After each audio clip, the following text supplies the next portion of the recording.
40,000 years ago, in the frozen caves of Europe, the last Neanderthal took their final breath. But what if they hadn't? What if instead, we were the ones who vanished into history? Welcome to a world where the Neanderthals won. For 300,000 years, Neanderthals dominated Europe and Asia. They were stronger than us, with brains 10% larger than modern humans. They created the world's first jewelry, buried their dead with flowers, and cared for their disabled. These weren't brutish cavemen. They were sophisticated survivors.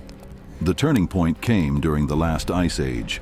As glaciers advanced and prey became scarce, both species faced extinction.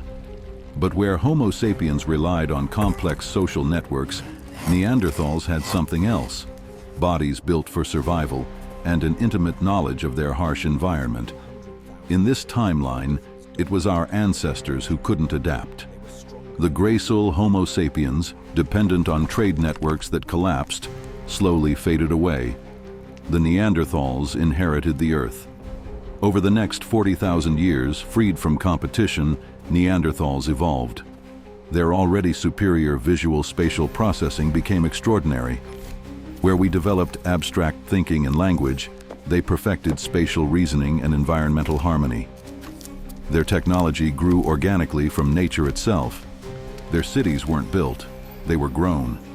Massive structures that breathed with the landscape, powered by geothermal energy and living systems. Their society valued strength, but not dominance. Community care that had kept their disabled alive for millennia evolved into a civilization based on collective survival. They never saw themselves as separate from nature. Where we built walls, they grew membranes. Where we extracted resources, they cultivated relationships. Their art wasn't painted on walls, it was carved into landscapes. Entire mountains became sculptures, valleys became canvases for expressing their spatial genius. Their science was intuitive rather than analytical. They understood weather patterns by feeling atmospheric pressure, predicted earthquakes through ground vibrations their enhanced senses could detect. Medicine became an art of environmental harmony. Instead of fighting disease, they created living spaces that prevented it, buildings that purified air, surfaces that killed pathogens naturally. They never invented the wheel, they didn't need to. Their transportation flowed like water through pneumatic tubes grown from engineered trees, powered by pressure systems that mimicked circulatory systems. By the year 2024 in this timeline, their civilization spanned the globe. But unlike our concrete jungles, their cities were indistinguishable from pristine wilderness to untrained eyes. Modern Neanderthals retained their stocky builds, but developed refined features. Their enhanced visual processing allowed them to see patterns and dimensions we couldn't even imagine.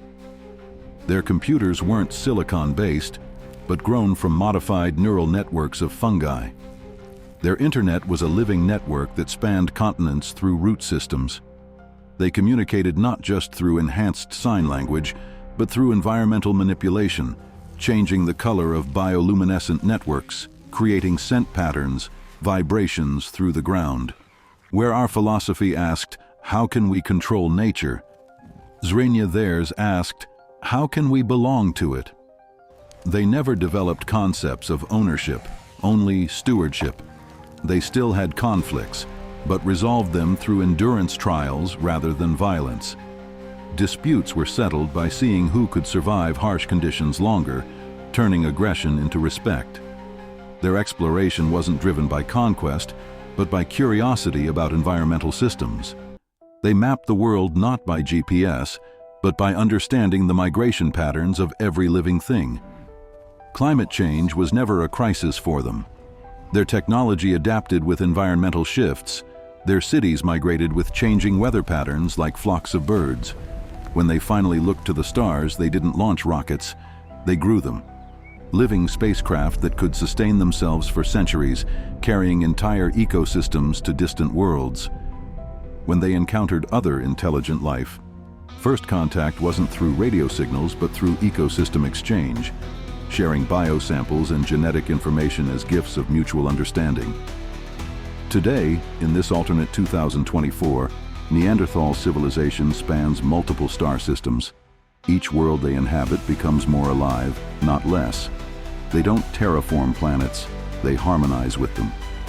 In our timeline, we gained abstract thought, complex language, and technological mastery. But what did we lose? The ability to truly belong to our environment, to see ourselves as part of nature rather than separate from it. But what might this Neanderthal world have missed? Perhaps the poetry of abstract thought, the music of complex language, the art that comes from feeling separated and longing to reconnect. This alternate history teaches us that intelligence comes in many forms. Survival isn't just about who's smartest, it's about who fits best with their environment. As we face our own environmental crisis, perhaps we can learn from this imagined world. What if we stopped trying to conquer nature and started learning to belong to it?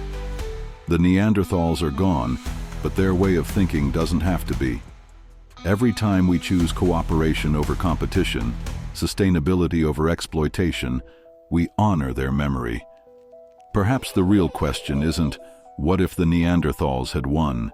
But what if we could learn from what they knew? In a world facing climate crisis, maybe it's time to think like Neanderthals.